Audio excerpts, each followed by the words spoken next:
Olá pessoal, tudo bem? Sejam bem-vindos a mais um vídeo aqui do canal Professora Diferentona. Hoje estudaremos o assunto de drogas vasoativas, muito importante no manejo e tratamento de pacientes graves, ok?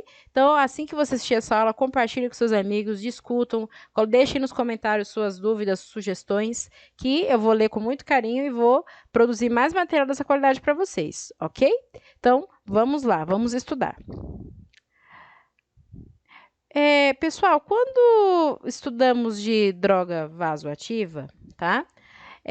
Precisamos entender um pouquinho a definição, porque a gente, eu posso muito bem pegar, colocar as drogas aí, falando com vocês aí, né? Mas e se como é que eu vou falar assim, às vezes a gente entender nem o que significa, né?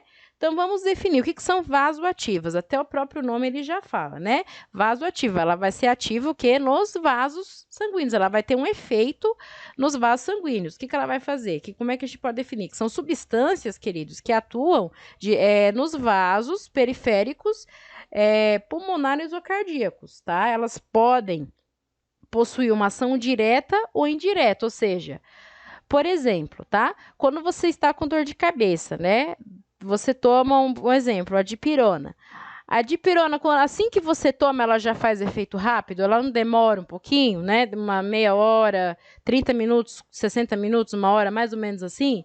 Por que ela demora esse tempo? Ela precisa ser o quê? Digerida, né? Medicamentos de via oral, ela precisa ser digerida e absorvida para que o fígado distribua e ela faça efeito sobre o vaso, certo? Então, a dipirona, a gente pode dizer que ela tem uma ação indireta, ela vai entrar, ela ainda vai ser digerida para poder fazer efeito, né?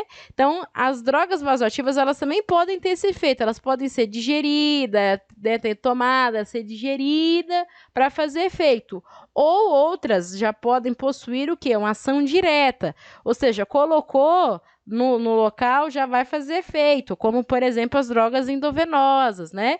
Ou outro exemplo, as sublinguais, né? Já viram falar aquela droga quando você coloca embaixo da língua para fazer efeito mais rápido? Ou seja, as drogas de ação direta, ela dispensa a digestão para para sofrer o efeito, porque essas drogas de ação direta, elas já precisam de um efeito muito mais rápido. Então, se for esperar ainda até o estômago absorver, até digerir, vai demorar muito, tá? Então, as de ação direta é quando elas já vão direto, já no ponto que precisa ser resolvido, tá? O exemplo, as drogas endovenosas, ok? Então, as drogas vasoativas, elas possuem esses tipos. Elas podem ser classificadas como direta ou indireta, ok? Possuem também respostas de efeito muito rápido e curto. Então, precisa o quê? Sempre estar fazendo manutenção, né? Colocou uma vez só, já era, já fazer efeito. Não, precisa constantemente estar o quê? Fazendo reposição por conta do efeito curto, tá bom?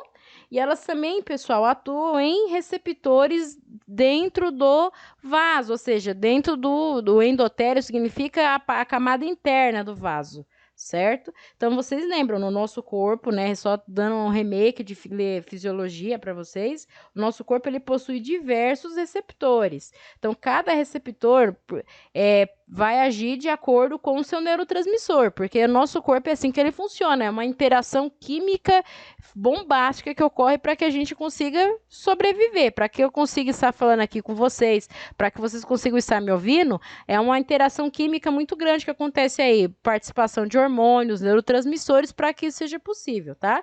Então, cada região do nosso corpo, ela vai possuir receptores diferentes e de acordo com o seu princípio, de acordo com o seu hormônio recebido, ele vai possuir o efeito, tá? Quais são os principais objetivos da droga vasoativa, tá? Para que um paciente ele precisa, tá? Droga vasoativa nós usamos em tratamento, né, suporte para pacientes críticos, pacientes que precisam, né, serem mais assistidos, né? Por quê? Porque ela vai otimizar, ou seja, ela vai melhorar o débito cardíaco, né, o funcionamento do coração, vai melhorar também o tônus vascular, ou seja, o movimento do vaso, né, e consequentemente a circulação do corpo, né, sistêmica e a circulação do pulmão, circulação pulmonar, tá? Além disso, ela também, olha só, ela restabelece o fluxo sanguíneo para os órgãos-alvo, porque sem sangue a gente sobrevive? E aí, o que vocês acham? Não, né? Pergunta, né? Então, ela vai otimizar, ela vai melhorar também a resposta, né? O restabelecimento do fluxo sanguíneo para que o corpo não entre em colapso, ok? Só que para falar de drogas vasoativas, né, como eu já mencionei ali, né, na definição, nosso corpo, ela não vai agir diretamente nos receptores dos vasos, certo? Então, é importante a gente dar só uma relembrada bem básica, tá? Do que são os receptores, para que vocês, na hora que eu for falar da droga, vocês vão entender o porquê que a droga ela faz aquele tipo de efeito, tá? Eu sugiro aí vocês darem uma revisada, né, lembrado de receptores do corpo, mas futuramente eu pretendo colocar uma aula nessa categoria para vocês aí de fisiologia, tá bom? Mas vamos hoje aqui para entender, vamos relembrar bem sucintamente, tá? Então, no nosso corpo, meus amores, possuímos vários receptores, tá? Por exemplo, os receptores adrenérgicos, ou seja, o nome já fala, adrenérgico, o que vai agir nesses receptores? O que esses receptores precisam para funcionar, no caso aí?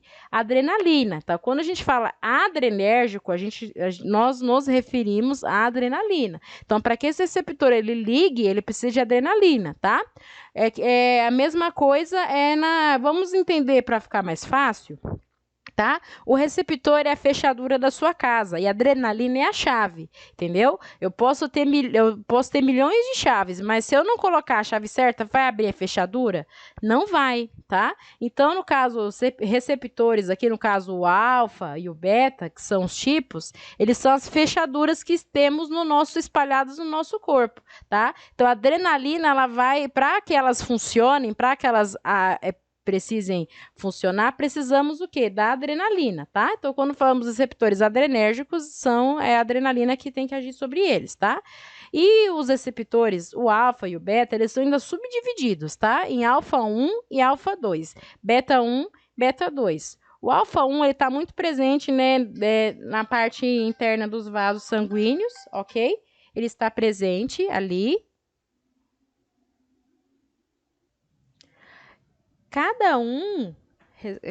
Na verdade, cada receptor vai ter o seu efeito de acordo com o hormônio ou neurotransmissor produzido lá, ok?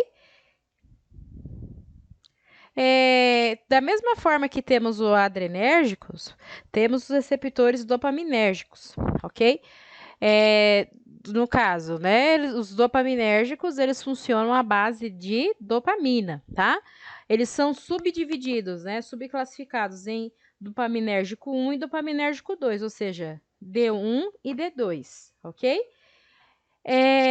Quando a dopamina ela entra em contato com esses receptores, por exemplo, tá? Né, o D1, no caso, ele produz um efeito no corpo de vasodilatação, de coronariana e vasodilatação generalizada e também o aumento da diurese e eliminação do sódio, ok?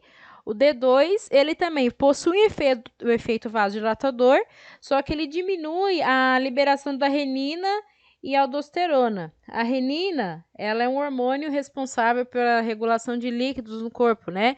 Renina, angiotensina, aldosterona, né? É o ciclo, né? Vamos dizer assim, os três mosqueteiros do controle de líquidos do nosso organismo. A mulher, por exemplo, quando nós estamos no período pré-menstrual, vocês já perceberam que vocês ficam um pouquinho inchadinhas, né? O hormônio que faz com que nós com que a gente retenha líquido é a aldosterona, tá? Por que a gente retém líquido? Por que isso acontece? Porque o organismo, ele é muito sábio, ele entende que o sangue, ele precisa ficar onde? No corpo. Então, como a gente está num período que vai eliminar sangue, ele já retém um pouco para que o seu corpo, você não entre em déficit de sangue, tá? Então, é por isso que acontece. É incômodo, mas se isso não acontecesse, a gente teria sintomas e a gente poderia sofrer de hemorragia, tá? É bem perigoso. Então, resumindo, para que vocês entendam, cada corpo, organismo tem o seu receptor, cada célula, cada sistema possui, tá? Então, de acordo, cada receptor funciona de acordo com o seu neurotransmissor. Os dopaminérgicos à base de dopamina, os adrenérgicos à base de adrenalina. Então, cada receptor vai ter um efeito diferente, porque cada região do corpo ela funciona de forma diferente, tá? Então, resumindo para vocês, para que vocês entendam a aula, é isso. Então, se aprofundem para que agora, para que quando formos ver aqui as drogas, para que vocês consigam entender um pouquinho mais, ok? Então, vamos agora estudar quais são as principais drogas vasoativas no corpo, tá? Vamos já começar, já que a gente já estava falando da adrenalina, né? Nada melhor do que já começar falando dela, tá? A adrenalina, pessoal, ela é um hormônio que temos no nosso corpo, tá? Mas também ela é produzida de forma sintética, porque para que ela seja usada em medicamento, ela é sintética, ou seja, produzida em laboratório, tá? Para que a gente usa adrenalina? Para que indica? Ela é a principal droga de ouro na parada cardiorrespiratória, em PCR, em choque anafilático, né, que são as reações alérgicas, tá? Estimulante cardíaco, por quê? Lembra lá do beta 1, lembra os receptores alfa e beta? O beta 1, ele não está sobre o músculo cardíaco, o miocárdio, né? A adrenalina sobre o beta 1, que ela vai ter o efeito de contração, ou seja, ela vai aumentar a força do coração, tá? Ela também é indicada para tratamento de asma, né? Ela é um antiasmático poderoso, um vasopressor e também ela possui, olha, gente, se eu travar a língua aqui é meio complicado esse nome, que a gente às vezes não fala bastante, mas ela também possui um efeito cronotrópico, tá? O que é o cronotropismo? É o efeito de aumentar a força cardíaca, aumentar a contração cardíaca, ok? E como é que é o mecanismo de ação dela, tá? Já coloquei aqui, ó. Ela estimula os receptores beta 1 e beta 2, ok? Ela faz o efeito de cronotropismo, como eu falei para vocês, ela aumenta a contração do coração e o B2, no caso, quando a adrenalina sobre o receptor B2, o beta 2, tá? Ela faz um efeito de bronco e vasodilatação. Vocês estão vendo que cada receptor ela vai fazer um efeito diferenciado, às vezes o mesmo, mas às vezes um pouco diferenciado, ok? Só que a adrenalina, quando ela é administrada em altas doses, ela pode causar vasoconstrição severa, tá? Muito, se você colocar muito, severa, e consequentemente aumento da pressão arterial, ok? Aumento da PA. Quais são os efeitos colaterais da adrenalina, tá? O principal são as arritmias, que já foi relatado, dor torácica, porque como ela aumenta o efeito de cronotropismo, olha, ela é cronotrópica, né? Tá? O melhor, ela vai acelera o coração, ele começa a trabalhar um pouco mais rápido do que o habitual e pode gerar um efeito de dor, né? Algo que é muito comum de se esperar ali sobre o efeito. Cefaleia, né? Que é a famosa dor de cabeça, e as vertigens, que são as tonturas, ok? São os mais relatados. Pode ser que você, quando for pesquisar, encontre mais, mas aqui eu coloquei os mais relatados para vocês, ok? Qual é a solução padrão? Quando a gente encontra, né? A solução padrão que a adrenalina ela é feita, que ela é administrada nas UTIs, pronto-socorros, né? Nas situações de emergência, é assim, ela pode ser, ela é feita em soro glicosado, 5%, e uma ampola, no caso, uma ampola de adrenalina, tá? Ela possui, por ml, ela possui 1 miligrama, tá? Então, geralmente, 12 ampolas que é utilizada aí para fazer já um soro, o preparo, dependendo da situação da emergência que estiver acontecendo. Porque a adrenalina, nossa, vocês podem pensar, nossa, mas 12 ampolas é muita coisa. Mas não é, porque a adrenalina ela possui um efeito muito, muito, muito, muito curto. Ela dura coisa de 3 minutos. Não sei se vocês já viram em parada quando eles estão fazendo ela, na hora que ela é administrada endovenosa, ela levanta, né, o membro, né, o braço, e conta de 3 em 3 minutos tem que ficar fazendo, tá? Então, ela tem efeito muito, muito, muito rápido, tá? Então, a solução padrão que é utilizada, assim, de início é mais ou menos essa daqui, tá? Pode variar de instituição para outra, mas a principal é essa. Quais são os cuidados de enfermagem, pessoal? É sempre importante se atentar, né? Para que o paciente que precisa de uso contínuo da adrenalina, tá? É importante fazer pela bomba de infusão, BIC, né? Bomba de infusão contínua, em acesso venoso central, tá? Porque se ficar muito, ela é uma droga irritante, vesicante, né? Se ficar fazendo muito no membro superior, no caso no braço, ela acaba irritando, né? Então, se o paciente precisa de forma contínua, tá? Tem que ser feito em acesso central, ok? E ela é uma droga fotossensível. Não sei se vocês já ouviram falar o que é fotossensível, ou seja, ela não. Na presença de luz, ela perde a sua propriedade. Então, precisa colocar em um equipo adequado, que nem esse que vocês estão vendo aqui, tá? Que ele vai proteger sobre a ação da luz, ok? E também é importante não infundir, não administrar junto com bicarbonato, tá? Com soluções alcalinas, porque ela é antagonista. O que é o antagonista, né? O antagonista ele vai atrapalhar o efeito do medicamento. Então, a adrenalina com bicarbonato, eles não são amigos, eles não se juntam, não fazer junto, ok? E também, olha só, pessoal, monitorar a função cardíaca, respiratória, principalmente o débito urinário, tá? Porque como essas drogas elas possuem aqueles efeitos colaterais, precisa ficar de olho sempre, ok? Não bobear, certo? Então, a adrenalina é basicamente isso daí. É bastante utilizada, principalmente em PCR, a droga de ouro que a gente chama, ok? Olha só, a irmã dela, né? Agora assim, vendo aqui, é bem parecida, noradrenalina. Por muito tempo, pessoal, antes de eu entrar na enfermagem, assim, quando eu vi meus colegas médicos, quando eu estava estudante ainda, eu achava, nossa, mas noradrenalina é a mesma coisa, o que que é? Nada a ver, nome estranho, né? A noradrenalina, ela é parente, assim, vamos dizer assim, só que ela tem um composto a mais, como vocês estão vendo aqui na fórmula química, certo? Para que ela é indicada? Para que a gente usa a noradrenalina? Ela é um potente vasopressor e, e também indicada nos casos de hipotensão grave, ou seja, quando a pressão está muito baixa, tá? É utilizada a noradrenalina no intuito de o quê? Dar uma elevada, tá? Ela meio que ela comprime, né, o vaso, certo? Então, qual que é o mecanismo de ação dela? Ela estimula o quê? Os receptores alfa, beta 1 e beta 2, tá? Então, o alfa, lembra lá, o alfa 1 e alfa 2, eles estão presentes nos vasos sanguíneos, lembram lá? Então, qual que vai ser o efeito da noradrenalina, no caso, no receptor alfa? Ele vai contrair, ok?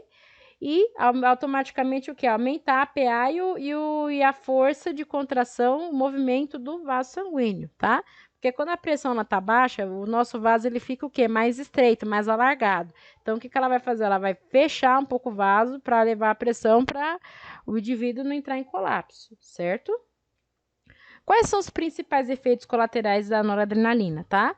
Lesões isquêmicas, pode causar necrose, ela é uma droga vesicante e irritante também, vou discutir com vocês um pouco mais à frente. Hipertensão, porque como ela causa vasoconstrição, se for feita em doses exageradas, ela pode causar, né, hipertensão, é bem perigoso. Angina, que é a famosa dor no peito, tá? Angina, como muitos pensam que é doença, não é dor no peito, é aquela dor, aquele incômodo, né? E arritmias, ou seja, é causar irregularidade do nosso querido ritmo cardíaco, ok? Qual que é a solução padrão, tá? Existem dois tipos aí no mercado, são comercializados, e os tipos vai depender da dosagem, mas é praticamente a mesma coisa, tá? Qual que é a diferença, tá? O Hipnor, que eu vou falar do nome comercial, que pode ser que vocês conheçam, né? O Levophed, né? Ele tem, a cada 4 ml, ele tem 4 miligramas da noradrenalina. Já o Hipnor, né? Hiponor, desculpa, ele possui 4 miligramas, 8 miligramas para cada 4 ml, ok?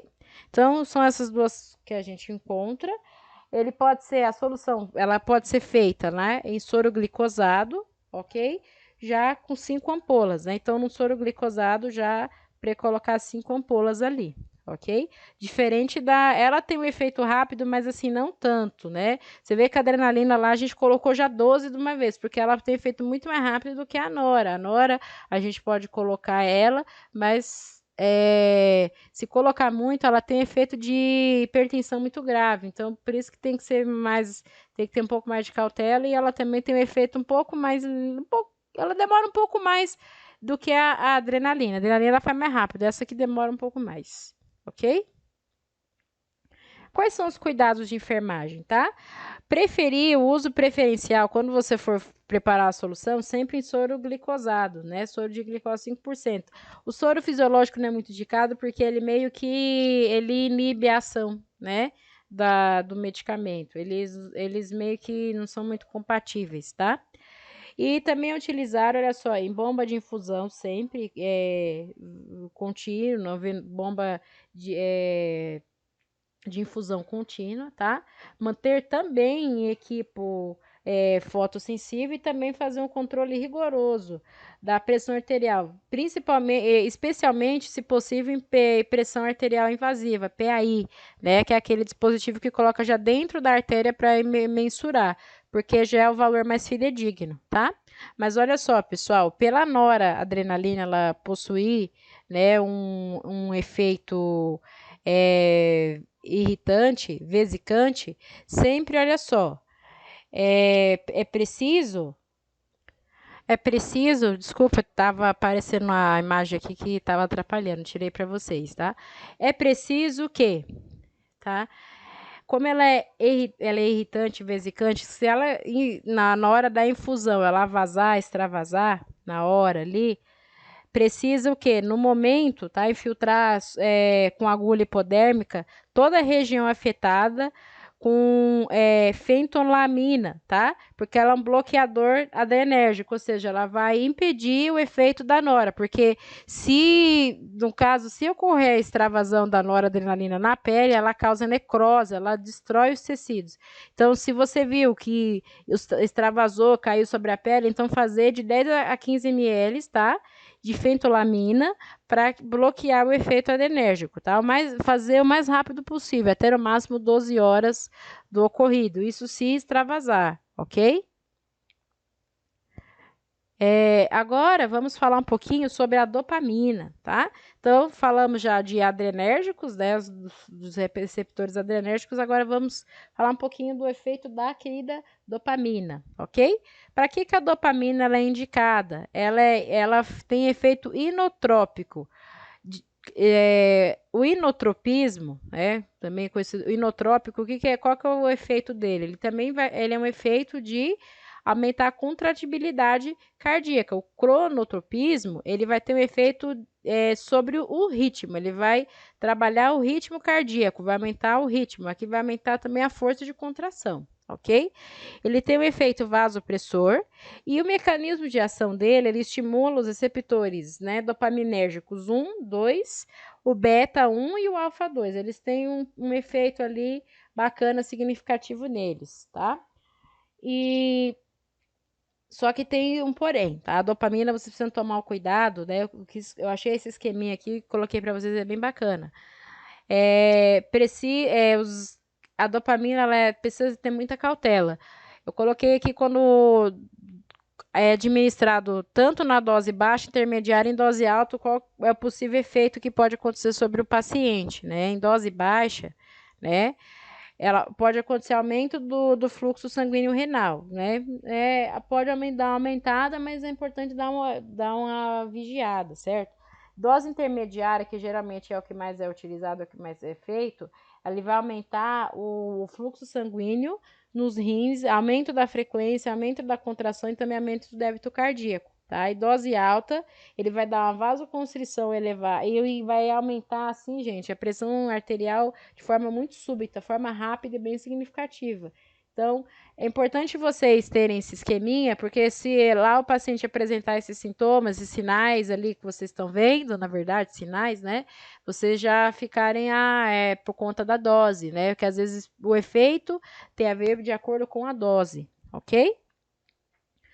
Os efeitos colaterais da dopamina podemos classificar em taquicardia, né, o aumento dos batimentos cardíacos, dificuldade para respirar, que é a dispneia, dor, né, no peito, que é a angina, náuseas e vômitos, também conhecido como emese, certo? Então, esses são os principais efeitos da dopamina mais relatados. A solução padrão, né, que encontramos aqui, a dopamina, ela é preferível também fazer em soro, né, é mais utilizado, soro fisiológico, e é utilizado, olha só, 5 ampolas na solução para iniciar aí a terapia, ok? Quais são as contraindicações, tá? Pessoas que têm alguma lesão nos rins, tá? Taquicardia ventricular, taquiarritmia no caso, né? O coração ele tem aquela arritmia acelerada, então não é legal usar. E também nos casos de fibrilação ventricular, né? FV, ok? Então, quem problemas, né? Tumores na região do rim, taquiarritmia e fibrilação, ok? Quais são os cuidados de enfermagem em relação à dopamina? Tá? Ela pode ser diluída em soro ou fisiológico ou glicosado, mas de preferência ela é mais utilizada em glicosado pela disponibilidade, ok? E ela não é fotossensível, que nem a nora e que nem a adrenalina. Ela pode, não necessita daquela proteção, né, contra a luz, ok? E a infusão ela deve ser feita em acesso central com bomba de infusão e ela é incompatível, olha só, com soluções alcalinas, como bicarbonato de sódio. É extremamente perigoso utilizar a dopamina, né, que ela também pode causar, ela é nefrotóxica, se for utilizada em grandes quantidades, ok? Dobutamina, ela é parente da dopamina também, vocês estão vendo que elas são bem parecidas, né? Olha só, a dobutamina, ela tem o efeito de inotrópico, ou seja, inotropismo, tá? Então, ela vai aumentar a contração, a contratibilidade cardíaca, tá bom? Ela vai atuar ela vai estimular os receptores beta 1, beta 2 e alfa 1, ok? E ela, consequentemente, para quê? Ela vai causar um aumento do volume sistólico. Então, nesse caso, quando a pressão sistólica da pessoa está muito baixa, ela vai atuar, ela pode ter uma boa parcela de ajuda nesse momento aí, ok? Quais são os principais efeitos colaterais da dobutamina? Ela causa hipertensão, a hipertensão é até significativamente um pouco rápida, angina, arritmias, flebite no local da infusão, não é? Que inflama, ela meio que incha, o vaso ele fica inchado, certo? E também ela dá uma queda de potássio, mais conhecida como né? Hipopotassemia, hipocalemia, certo? Ok? Qual que é a solução padrão da dobutamina, tá? Em soro fisiológico, a gente já coloca uma ampola, né, inicial, por conta do efeito dela ser um pouco rápido, ser um pouco drástico, certo? Então, a solução padrão aí é essa daí. Os cuidados de enfermagem para a dobutamina, em soro, da mesma forma que a dopamina, ela pode ser diluída em soro fisiológico ou soro glicosado. Não necessita de proteção à luz e ela pode ser realizada em acesso venoso, né? Periférico ou central, mas com a bomba de infusão, tá? Ela também é incompatível com soluções alcalinas e também incompatível com alguns antibióticos e alguns anticoagulantes, certo? Como a penicilina, aqui no caso, e a heparina, tá? E também é importante, antes da administração da dopamina, a hipovolemia ela deve ser corrigida. Tá? Então, se a pessoa tem está com problema de hipovolemia, precisa ser corrigida, caso contrário, entre em colapso, ok? Agora vamos falar da milrinona, né? Milrinona, não sei se vocês já viram falar dela, certo? A milrinona, ela é indicada, ela tem um poderoso efeito vasodilatador, também possui efeito inotrópico e também ela é utilizada muito em pós-operatório de cirurgia cardíaca, para realmente ajudar a aumentar a contratibilidade, porque pós-cirurgia cardíaca, o coração, as estruturas elas foram mexidas, né? Precisa o mais rápido possível essas funções voltarem à normalidade. Então, ela é bem indicada nesses casos aí também, certo? Qual que é o mecanismo de ação dela? Ela é um vasodilatador de ação direta e ela também é inibidor da fosfodieretase 3. O que que é isso daí, pessoal? A fosfodieretase 3, ela é uma enzima que ela é responsável, ela ajuda no controle da quebra de lipídios no corpo. Então, a miurinona, ela vai inibir essa enzima, né? Achei um esqueminha legal para explicar melhor isso aqui para vocês. Olha só, tá? Porque ao mesmo tempo que ela inibe a gordura, essa enzima, pessoal, ela fosfodieretase 3, ela meio que atrapalha um pouco, em níveis fisiológicos, ela equilibra as contratibilidades, certo? As nossas contrações cardíacas, elas precisam estar o quê? Em harmonia equilibrada. Só que vamos pensar comigo. No pós-operatório, por exemplo, de cirurgia cardíaca, as contrações cardíacas, elas estão um pouco mais identificadas, não é? Então, a níveis normais, se a fosfodieretase 3 ela estiver ativa, né, ela vai meio que diminuir a contratibilidade cardíaca em nós. E no pós-operatório, não é isso que a gente quer. É a fosfodieretase 3, nós produzimos isso no corpo, nós temos, né? Então, no nosso corpo ela faz esse efeito, ela meio que controla a contração cardíaca, ela meio que segura, né, para o coração não bater muito rápido. Só que no pós-operatório, a gente precisa que o coração ele bata um pouquinho mais rápido, porque para voltar às funções que ele tinha. Então, a miurinona, o efeito dela, ela vai impedir a enzima fosfodieretase 3 de trabalhar, que consequentemente ela vai aumentar a contração do coração, que é o efeito de inotropismo, tá? Então, inotropismo aumenta a contração cardíaca, tá? Cronotrópico, tá? Vamos dizer assim, melhor, que não dá, não consigo falar direito. O cronotrópico, ele vai aumentar o ritmo, né? Juntamente o ritmo e a contração. Inotropismo é a contração, ok? Então é isso que ele vai fazer, a miurinona, tá? Ela vai impedir essa enzima que, consequentemente, aqui vai aumentar a contração cardíaca. Então a miurinona é indicada nos casos onde a contração cardíaca ela precisa estar presente e mais elevada, ok? Quais são os efeitos colaterais da miurinona, certo? Os mais relatados são as arritmias, cefaleia, hipotensão, alteração da função hepática, função do fígado e broncoespasmo, tá? Que nem vocês estão vendo, né? O broncoespasmo é quando a árvore brônquica, ela acaba se fechando, a via aérea, né, inferior não consegue levar o oxigênio para o ar, né, para dentro do pulmão para ser feita a troca gasosa e acaba fechando e a pessoa tem aquela sintoma de asma, né? Ok? A solução padrão da mirinona, né, ela de início é colocada em soro glicosado, né, e inicialmente uma ampola, tá? Uma ampolazinha só, por conta do efeito dela ser pouco severo, tá? Quais são os cuidados de enfermagem? Da mesma forma, ela pode ser isso vai dar preferência, tá, pessoal? Tem locais que mas o meu hospital que eu trabalho aqui tem mais soro e pode ser feito um ou outro, né? Isso vai da disponibilidade, mas é mais comum a gente achar o soro fisiológico do que muitas vezes o glicosado. Isso vai depender do padrão da instituição, certo? E também, olha só, não administrar junto com furosemida, tá? Ou procainamida, porque essas drogas elas acabam dando precipitação, ou seja, atrapalha o efeito, né, de ação delas, certo?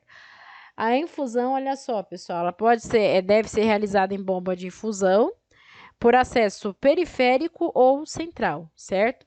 E a solução, olha lá, ela pode ser mantida por até 72 horas. Se você prepara uma solução ali para o gotejamento, ela tem que correr até 72 horas. Mais do que isso, não pode, ok? E também, olha só, não associar com inibidores das fosfodieretase 5. No corpo a gente possui várias fosfodieretase, tá? Então, olha só, essas drogas aqui que eu coloquei para vocês aqui, elas atrapalham, né, o efeito da mirinona, tá? Então é importante tomar essa atenção, pesquisar quais drogas que são os efeitos da fosfodieletase, mas aqui eu coloquei algumas já para vocês, tá? Então, porque se associar com elas, uma vai atrapalhar aí o efeito da outra, ok? Nitroglicerina, queridos. Alguém já ouviu falar da queridinha nitroglicerina? Já conhece? Alguém toma? Conhece alguém que toma? Tá?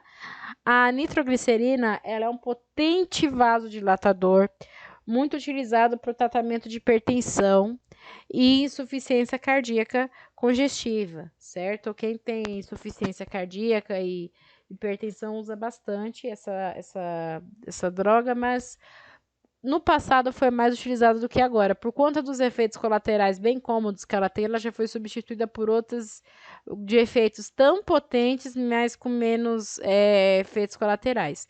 E também ela é utilizada, olha só, no tratamento de edema agudo de pulmão, certo? Ela é bastante utilizada, ela tem um resultado bem significativo.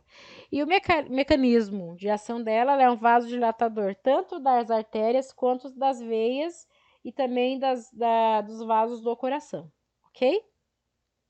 O principal efeito colateral que a gente pode relatar na nitroglicerina é a cefaleia, uma dor de cabeça intensa. Por que ela causa dor de cabeça intensa? A nossa dor de cabeça, vocês já perceberam, quando você está com dor de cabeça aí, não parece que fica pulsando alguma coisa dentro da cabeça? Por que que fica desse jeito? Por conta que o vaso ele está dilatado, né? O vaso ele fica dilatado, daí o fluxo fica menor dentro do vaso. Então, a dor de cabeça, nossos vasos eles estão dilatados, eles estão inflamados por alguma coisa, seja por um processo infeccioso, ele inflama na tentativa de te avisar, seja por alguma substância tóxica que acaba a pessoa tendo em contato, né? Eu não sei vocês, mas quando eu inalo fumaça, alguma coisa da rua, minha cabeça começa a doer. Então, qualquer substância tóxica que altere o tônus do vaso, seja, ele fique dilatado, né? Vai causar a dor de cabeça. Então, por ele ser um vasodilatador potente, então ele dilata tudo. Não tem como você falar para o medicamento, ó, só dilate aqui, tá? Onde eu quero, que é ali no coração. Não, né? Ele vai dilatar de forma generalizada, ele vai ter uma ação generalizada. E, consequentemente, vai agir nas artérias do cérebro, né? E, consequentemente, também causar vertigem, que é a tontura, que é o efeito pela hipotensão, né? Por ele vasodilatar as artérias, a pressão ela cai e a gente fica com uma leve vertigem, né? Não sei, que nem no calor. Vocês no verão não ficam com mais moleza, um pouco mais com tontura, né? Por conta que no verão a nossa pressão ela cai, o calor faz com que o vaso ele dilate, entenderam? Quais são as contraindicações? Pessoas que usaram uso recente de sildenafil, certo? Pelo menos nas últimas 24 horas não pode tomar a nitroglicerina. E também, olha só, pacientes que tiveram recentemente queixas de tamponamento cardíaco, né? Paciente com pericardite, ou seja, infecção coronariana, tá? Porque o tamponamento, né? Quando ele depois do tratamento do tamponamento cardíaco, o corpo ele precisa estabilizar funções. E se a gente colocar uma droga que dilate tudo, né, vai possibilitar a ocorrência de hemorragias. É bem perigoso, ok? A solução padrão da nitroglicerina em soro, né, pode ser feita em soro glicosado, inicialmente é uma ampola, tá? Porque ela é bem perigosinha, assim, na questão da vasodilatação. E se colocar mais do que isso, o efeito colateral persistente aparecerá e é muito incômodo, certo? Então, é uma ampola de início. E os cuidados de enfermagem que temos que ter é administrar em bomba de fusão em acesso central ao periférico. E olha só, que é bem interessante aqui, ó, esse segundo quadrinho aqui. A maioria das drogas a gente administra em recipiente de plástico, né? De PVC, né? Só que em especial a nitro nós temos que administrar em recipiente de frasco de vidro, porque o PVC ele absorve de 30 a 80% do princípio ativo. Então, não vai ter efeito nenhum se eu colocar em recipiente que tenha material PVC, certo? Pode ser diluído em soro ou soro glicosado fisiológico. E ela, olha só, a pessoa que toma nitro e também toma heparina, a nitroglicerina ela pode atrapalhar o efeito da heparina. Então, prescrever outro anticoagulante é sempre indicado o médico, você que está participando do aprazamento, né? Que aprazamento quem faz é o enfermeiro ou o médico, mas você que está ali, se a pessoa toma heparina, então pedir para o médico trocar por um outro tipo de anticoagulante, certo? Não associar com hidralazina ou fenitoína na mesma solução, porque elas possuem efeito antagonista, elas atrapalham. E também não correr junto à droga, né? Alteplase. Essa droga ela é utilizada no tratamento de infarto, pós-infarto, infarto, né? Se ela se associar junto com a nitroglicerina, elas causam um efeito de colapso extremamente grande, tá?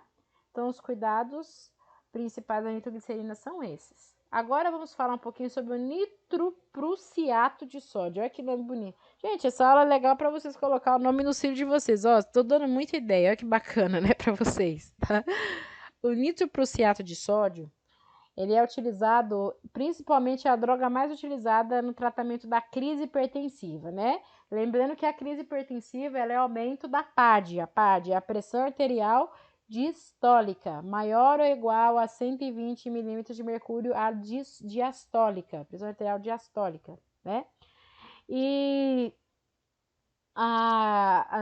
o nitroprussiato, ele é como a pressão, a crise hipertensiva, a gente fala, quando ela está elevada, né? Ela é um vasodilatador potente, né? E ela também é utilizada no pós-operatório de cirurgias cardíacas, também para reduzir o inchaço, é bem importante ali, edema, né? Ela é bem utilizada.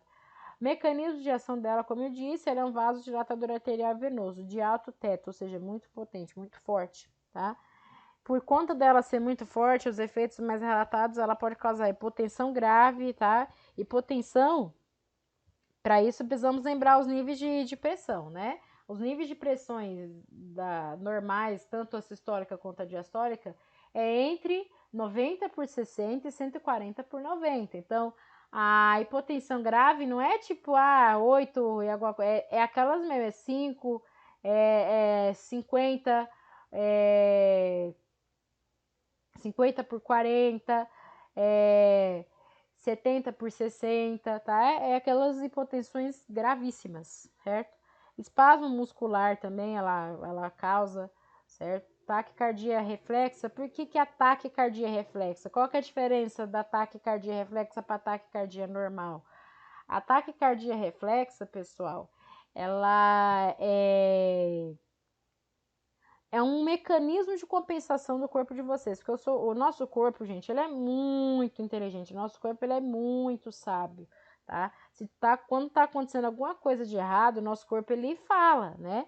Então, como o nitroprussiato ele diminui a pressão muito rápido, o que o corpo ele entende? Poxa, tá caindo a pressão muito rápido, então coração, vamos bater mais um pouco aí, vamos acelerar os batimentos para que não entre em um choque, certo? Então, a taquicardia reflexa, ela resulta por conta da queda da pressão ser muito forte, ser muito rápida, ele bate na tentativa de compensar o estrago, para com que o indivíduo não sofra, não venha a óbito, certo? E também alguns efeitos de intoxicação, mas isso se usar em excesso aí os componentes da fórmula, certo? A solução padrão é uma ampola de inicial no soro glicosado, certo? Que a gente coloca, né? Tô dando como exemplo, que por ele ter um efeito muito forte. Ela é muito utilizada na UTI. O indivíduo que ele entrou com crise, com uma emergência hipertensiva, ele é feita na UTI por conta da queda da pressão, ela ser muito, muito elevada e muito rápida, tá? De preferência, se você puder, né, aí na sua instituição, sempre preconizar, em soro glicosado, por conta do princípio ativo ser mais eficaz do que no soro fisiológico. A infusão deve ocorrer na bomba de infusão por acesso periférico central e ela não necessita de proteção à luz e deve ser realizado, olha só, o controle rigoroso da pressão arterial e principalmente se for com a PA invasiva, porque ela já dá um resultado mais fidedigno. Por que ela precisa fazer com tanto a dobuta quanto ela? Porque elas causam efeitos muito rápido, muito drástico, e assim, tanto a hipotensão quanto a hipertensão, elas são graves, certo? Mas a hipotensão, vamos dizer assim, quando o vaso está muito dilatado e não consegue ir sangue para os locais certos, né? O corpo ele entra em colapso. Então, precisa colocar a PAI, porque se ela tiver alguma queda muito brusca, tem como reverter mais rapidamente, certo? E por fim, vamos falar um pouquinho da vasopressina, para encerrar essa aula. Tá? Eu resumi, pessoal, as mais bem vistas, as mais utilizadas, certo? Existem inúmeras drogas vasoativas, mas eu quero falar com vocês as que mais o pessoal pergunta, as que mais o pessoal tem dúvida, tá? Então, para finalizar, vamos falar um pouquinho da vasopressina. Para que ela é indicada? Ela é indicada principalmente no tratamento de diabetes insípidos. Alguém já ouviu falar de diabetes insípidos? A gente escuta muito falar da mellitus, né? Que tem a ver com metabolismo, certo? A insípidos, ela ocorre no rim, é um problema hormonal que acontece no rim, né? Lembra que eu falei agora há pouco que o nosso rim ele possui uma glândula chamada glândula adrenal ou glândula suprarrenal, certo?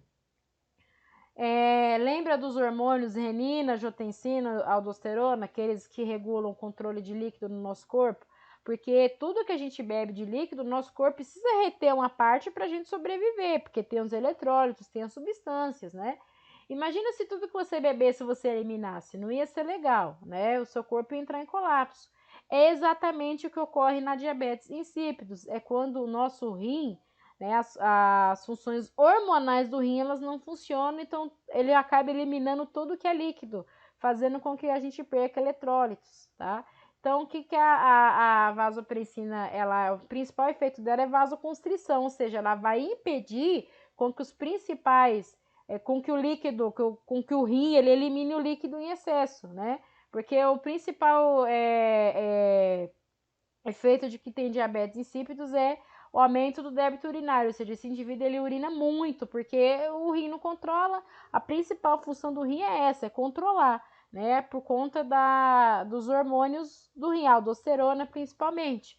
Então, o indivíduo que tem a diabetes insípidos, esses hormônios eles não funcionam, eles têm um colapso. Então, a vasopressina ela é utilizada justamente para impedir essa perda exagerada de líquidos. Ela também é utilizada na parada, na PCR, certo? Em alguns casos, né? Alguns médicos optam por usar ela, mas não é que ela é a droga principal de escolha, mas ela já é utilizada em alguns momentos. Tratamento de arritmias e também ela previne a distensão abdominal, principalmente em cirurgias, pós-operatório de cirurgia abdominal. Qualquer cirurgia, nosso corpo ele vai sofrer um edema, um inchaço, um grande inchaço, né? É leve dependendo do que foi feito, dependendo da região, tá? Mas algumas das regiões ele vai sofrer um grande, extremo inchaço, né? Porque é um mecanismo de defesa do corpo. O seu corpo lá estava tudo bem, bonitinho, alguém foi lá, mexeu, fez alguma coisa, então o corpo na tentativa de se defender inflama, né? Então a vasopressina ela vai impedir com que esse inchaço ocorra, essa distensão abdominal, né? Ela vai contrair os vasos, tá? É por isso que o mecanismo de ação dela é vasoconstritor, tá? Ela é utilizada nesses casos aí justamente pelo efeito de vasoconstrição, ok? Os efeitos colaterais da vasopressina são vários. Ela pode causar diminuição do débito cardíaco, angina, isquemia do miocárdio por conta da vasoconstrição, gangrena, cólicas abdominais, náuseas, vômito, né, vertigem, aumento da sudorese e também urticária, tá? Esses são os principais efeitos colaterais da vasopressina. Contraindicações, tá? Quando a gente tem algumas drogas, vocês perceberam que eu não falei de contraindicação e outras sim, né? Porque essas que eu falei, que eu quis destacar, são as que mais têm uma significância, assim, ela tem mais um quadro mais grave se a pessoa ingerir, certo? Então, a vasopressina ela é contraindicada em indivíduos que têm sensibilidade, né, com os componentes da fórmula, nefrite, né, que é a pessoa que está com inflamação no caso nos rins, não deve tomar, porque como ela vai impedir, ela vai atuar nos hormônios do rim, então se a pessoa já tem algum problema no rim, então já não é legal estar tomando, que vai só agravar. Insuficiência coronariana, doenças vasculares, né, que já, no caso, varizes, rompimento dos vasos, insuficiência cardíaca não é legal estar utilizando, e também quadros de asma, epilepsia e enxaqueca, tá? Por conta do efeito vasoconstritor muito forte, não é muito legal não, tá? A solução padrão, queridos, tá? É uma ampola também que a gente coloca em soro fisiológico e a velocidade de infusão é de 6 a 24 ml hora, tá? Vai depender do peso, do porte físico, ok? Os cuidados de enfermagem necessários para a vasopressina, precisamos acompanhar o ECG, o status de volume e os eletrólitos, porque se não administrar da forma adequada, né, se não fizer da forma adequada, o primeiro sintoma que vai aparecer são o quê? Nos sinais vitais, principalmente na frequência cardíaca, então precisa ficar de olho. Também o preparo, isso para qualquer droga, precisa ter um controle, administrar com segurança, sempre administre a droga que você fez. Ah, mas o meu colega já deixou aqui pronto para mim utilizar. Administre o que você fez, porque quem fez é você é que sabe, né? Como é que foi feito, quantas doses foi utilizada. Também monitorar os sinais, como já disse, débito urinário também é importante estar de olho, estar cuidando, por conta que, por ele ser um vasoconstritor muito forte, né? Atuar nesse tipo de tratamento, né? Se utilizar essa droga de forma indiscriminada, pode causar edema generalizado, porque o rim ele não vai funcionar de forma adequada, ele vai acabar retendo muito líquido, tá? Então, precisa estar de olho. Se a pessoa, depois que ela começou a tomar esse medicamento, como é que tá o débito? Se ela tá urinando menos, se não tá urinando nada, tem que ficar de olho, certo? Monitorar também a perfusão sanguínea, aquele testezinho que na aula eu expliquei bem mais detalhado isso na aula de atendimento automatizado, né? A perfusão ela tem que ser menor que 2 segundos, nunca maior que 2 segundos. Então, monitorar se o sangue está ainda, a perfusão está sendo normal, que é menor que 2 segundos. Cuidar também do acesso venoso e em qualquer intercorrência realizar o registro de enfermagem, tá? Isso para qualquer situação, se você estiver no seu plantão, acontecer alguma coisa, o paciente teve alguma reação diversa, paciente, né, tá tendo sintomas exagerados, efeitos colaterais estão fazendo bastante mal para esse paciente, então é sempre importante anotar tudo o que acontece, ok? Meus queridos, eu espero ter ajudado vocês.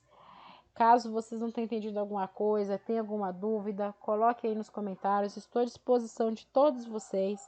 Eu quis resumir as principais, falar um pouquinho para que vocês entendam aí, tá bom?